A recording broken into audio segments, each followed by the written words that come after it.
بارے میں نہیں سن سکتے. یہی تو سوال علامہ صاحب کہ جو شخصیات جن کے فالوورز ہیں آپ کے شیعہ حضرات، انہوں نے تو کبھی توہین نہیں کی، گستاخی نہیں کی، مگر شیعہ حضرات غالباً توہین جو آپ نے بتایا معروف اس حوالے سے. اب یہاں سے میں پوچھوں گا بھی اور میں چاہتا ہوں ربط رہے، اگر ایسا نہیں ہے اور یہ تعارف نہیں ہے تو پھر یہ تبرہ نامی کیا شے ہے؟ یہ تبرہ کیا ہوتا ہے؟ تبرہ تو ایک واجب قرآنی ہے. قرآن کریم میں اللہ تبارک و تعالیٰ نے خود بھی تبرہ کیا ہے اور رسول اللہ کو حکم دیا ہے اور مومنین کو حکم دیا ہے. ان اللہ بری من المشرکین و رسول، اللہ بری ہے.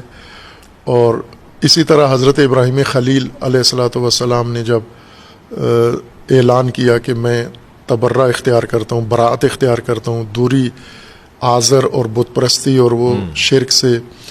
اور اسی طرح قرآن کریم کی متعدد آیات ہیں جن کے اندر تبرہ کا حکم ہے، اور تبرہ واجبات میں سے خصوصاً حج کی تعلیمات میں لازم ہے کہ وہاں پر براءت اختیار کی جائے. تبرہ کا مطلب ہوتا ہے دوری، قطع تعلق، بیزاری اور اظہار بیزاری، لا تعلقی ظاہر کرنا. تولا کہتے ہیں تعلق ظاہر کرنا، تبرہ کہتے ہیں لا تعلقی ظاہر کرنا. یہ قرآنی مفہوم یا لغوی مفہوم تولا و تبرہ کا ہے، اور دونوں ہمارے دین کے واجبات میں سے ہیں. شیعہ مسلک میں تو یہ فروع دین میں سے ہیں، جو 10 فروع ہیں ان میں ایک تولا اور ایک تبرہ ہے. غالباً اسی کی آڑ میں توہین اور گستاخی. اب یہ جو قرآنی مفہوم ہے اس کا، وہ تو ہے کہ آپ اللہ کے دشمنوں سے لا تعلقی ظاہر کریں نا، کہ ان کو گالیاں دیں. گالیاں دینا، توہین کرنا تو کفار کے بارے میں بھی نہیں ہے الاؤ.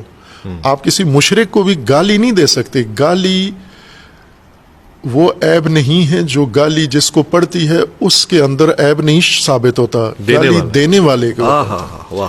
یعنی یہ پستی گالی دینے والے کی ہوتی ہے. اور قرآن نہیں چاہتا کہ مومن اللہ پہ ایمان رکھنے والے اتنے گھٹیا ہو جائیں. جس کے بارے میں گالی دینا چاہتے وہ شے بے شک گھٹیا ہے، لیکن آپ گھٹیا نہ بنیں، آپ اتنے نیچے نہ آئیں کہ آپ کی زبان سے فوش ظاہر ہو. جھوٹے خداؤں کو گالی دینے سے منع کیا ہے. تو ظاہر ہے کہ آپ اختلاف ضرور رکھیں، اختلاف کا حق ہے، اور اختلاف سے کوئی مشکل پیدا نہیں ہوتی. اختلاف بلکہ بہتر مزید راہیں کھولتا ہے انسان کے لیے. اور علماء میں ایک مسلک کے اندر بھی اختلاف ہے، اور مثلا فقہا میں، علماء میں آپس میں ہے. لیکن یہ توہین نہیں ہے، یہ تشیع نہیں ہے. خوب ظاہر ہے جب آپ اس کلچر کو آ کے کہتے ہیں کہ یہ تشیع مکتب علیحدہ ہے، کلچر علیحدہ ہے، تو یہ جو آپس میں ایک کر دیا گیا ہے نا کہ کلچر جو رائج، کلچر سے میری مراد یعنی رائج جو چیزیں ہیں اسی کو تشیع سمجھتے ہیں. میں یہ کہتا ہوں اہل سنت کے علماء کو بھی یہ کہتا ہوں کہ آپ تشیع کو دیکھنا ہے اگر، تو آپ اہل البیت علیہ السلام کی تعلیمات کی طرف رجوع کریں. آپ نہج البلاغہ میں آپ کو تشیع ملے گا، آپ کو اہل البیت کی تعلیمات میں تشیع ملے گا. کافی میں مطالعہ کریں، صحیفہ سجادیہ ہے امام سید ساجدین علیہ الصلوۃ والسلام، توحید آپ وہاں دیکھیں. آپ لیکن آپ بھی جب تشیع دیکھنا چاہتے ہیں تو کسی ذاکر خطیب کا کلپ نکال کے آپ کہتے ہیں یہ تشیع. یہ تو تشیع نہیں ہے، یہ تو کاروبار ہے، یہ تجارت ہے، آپ کی غلط فہمی ہے. تو ظاہر ہے کہ ہم اگر آج مثلا نکالنا چاہتے ہیں، ہم اپنی پوری قوم کو اس مخمصے سے نکالنا چاہتے ہیں، تو جن مشکلات میں یہ گھرے ہوئے ہیں تو پہلے وہاں سے نکالیں. تو میں خود بحیثیت شیعہ مسلمان اپنے آپ کو ذمہ دار سمجھتا ہوں کہ سب سے پہلے میں تشیع کو اس مخمصے سے نکالوں. اگر میں تشیع کو نہ نکال سکا تو میں دعویٰ کروں میں امت کو نکالوں گا، میں پاکستان کو نکالوں گا، میں فلاں. تو آپ پہلے اپنے گھر کو تو نکالیں نا مخمصے سے جس میں ہیں. یہ مثلا ہم دیکھیں، پہلے اپنی کمزوریاں پکڑیں. آیا تشیع کے پاس علمی بنیادیں کتنی مضبوط ہیں، نظریاتی بنیادیں کتنی مضبوط ہیں، اور باقی جو ایک مکتب کے لیے، ایک سسٹم کے لیے جو انفراسٹرکچر ہوتا ہے وہ کتنی مضبوط ہیں. تو پہلے ان کو آپ بنائیں اور جن مشکلات میں گھرے ہوئے ہیں ان سے باہر نکالیں. مثلا پہلی کوشش یہ ہوتی ہے نا کہ آپ چاہتے ہیں کہ آپ کا خاندان، جیسے ہمارے پنجاب میں یا دیگر علاقوں میں یہ کلچر ہے کہ کچھ خاندان آپس میں دشمنیوں کی وجہ سے تھانے کچہریوں اور عدالتوں میں الجھے ہوتے ہیں، نسل اندر نسل.